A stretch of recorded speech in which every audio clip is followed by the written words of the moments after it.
Hi everyone, welcome to N Vegas TV. Subscribe to this channel for more videos. Hello everyone, welcome to Newspaper Review on N Vegas TV. My name is Felu Alontoba. Here are today's headlines. The Nigerian Tribune. Boko Haram strike as new service chiefs visit Maiduguri. Government wants stronger ties with Niger, Chad and Cameroon. TDS promises boost in fights. COVID-19. Wear mask to avert lockdown. Presidency won. Why Peter COVID-19 vaccine is delayed, says federal government. Gajuje inaugurates 2,000 marshal to check defense residents. Osun Judiciary workers ordered to go for tests. No going back on strike, says SSANU and NASU. Begin mobilization as ultimatum expired Friday. APC membership registration. Discordant tune as exercise begin nationwide Tuesday. Massive smuggling puts 3.4 trillion naira rice investment in jeopardy, says processors. Once foreign rice display criminalized. Kano government call for legislation to ban North and South cattle movements. As school resume in Edo, NUT insists on strike, tells parents to keep children away. That is all on the newspaper headline. What is your view concerning Boko Haram strike as the new service chief of staff visits Maiduguri? I think the new service chief will change the method and the mindset of the army that were used before. They will put a proactive steps to stem the tide of these insurgencies. It can be tackled through the usage of military intelligence. The intelligence gathering must be proactive and they must be dynamic.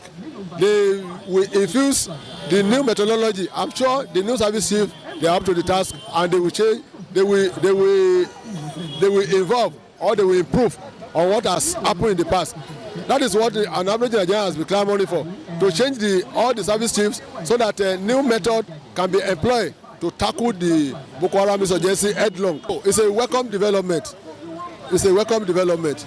It will give confidence to people, especially farmers, because if they don't tame the idea or the what has been happening year in year out, it will get to a stage whereby there will be scarcity of food, because farmers are fearing going to the farm to do their farming activities, which may eventually lead to scarcity of food. Will it reduce the insecurity in Nigeria? Well, definitely it will reduce it. Can you expatiate on that, sir? If they ban the herdsmen from carrying their cows from north to down south, definitely, because if they catch in every insurgency crisis they were recording, at least they will always record an average of 8 out of 10 as an Hausa Fulani that are involved in the crisis. So if they ban the movement of cows down south, they will be able to checkmate the idea of kidnapping and the idea of going to the farm to destroy farm materials. These Boko Haram people, they want to prove a point that they are on ground, that they are not afraid of new service chiefs. So I think that's what they are proving, that they are immovable, they are not afraid of Nigerian military. I believe the federal government need to give the governor more power, as in more state power to fight insurgents. How, sir? Like, we need state police, and the governor they should use their security votes in order to buy state-of-the-art warfare equipment for the army to fight this insurgent to stand still. I know Boko Haram are not trained.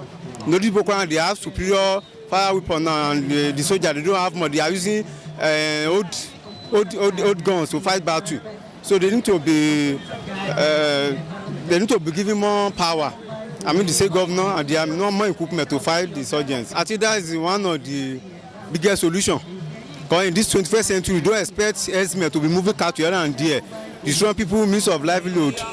And we cannot use our constitutional right of free movement to destroy other people's means of livelihood, destroying farm. Most of you borrow money from bank, investing in farming. And if you watch your crop be destroyed, how can somebody sustain his life or so? And there are some people's peace. People are afraid, they can't live peacefully. So they need to be banned. And they need to be ranched. I mean, we need to do ranching so that they will be staying in the north there to reduce it.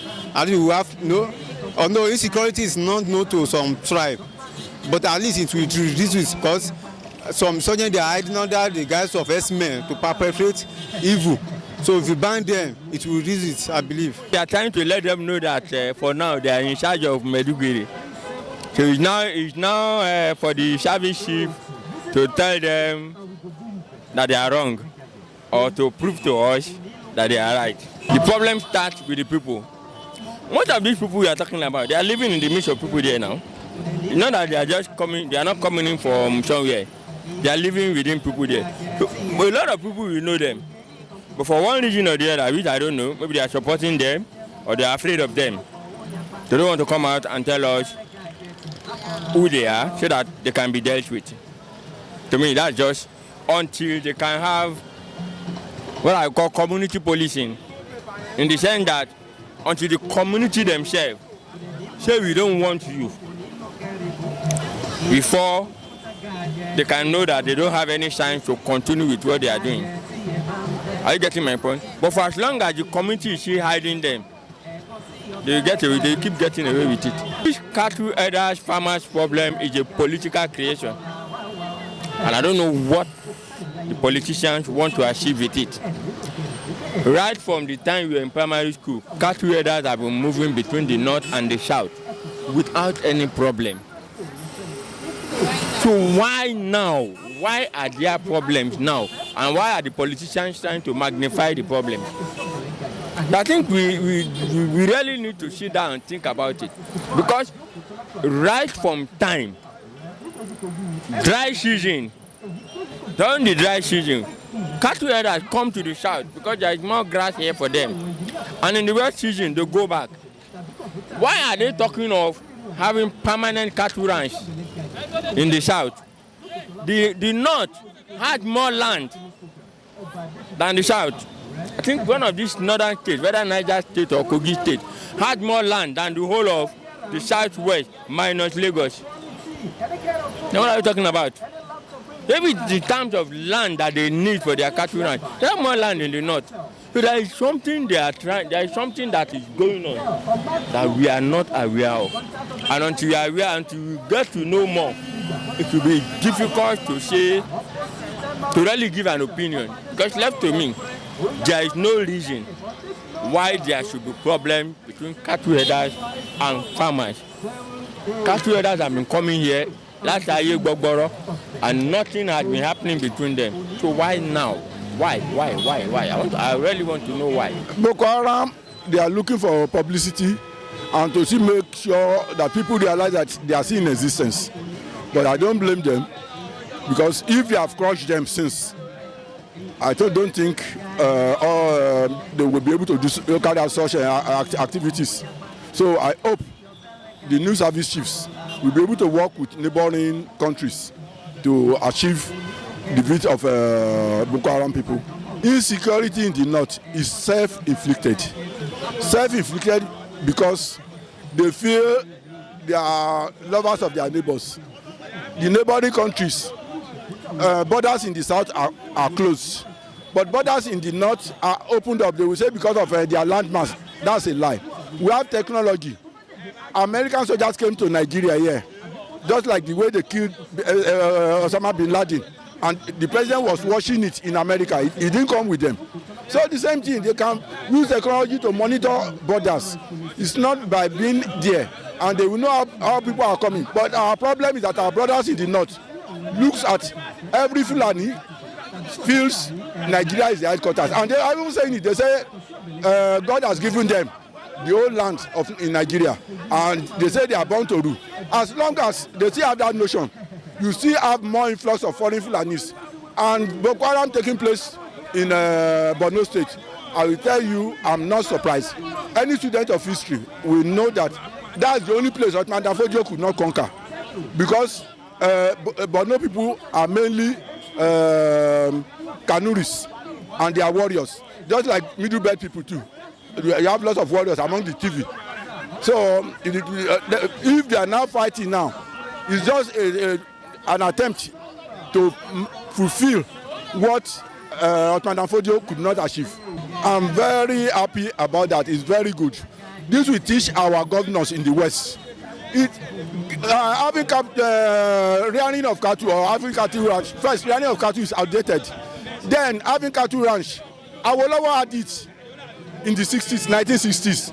We have it at Auga in Ondo State here, supplying cows to the whole of the West.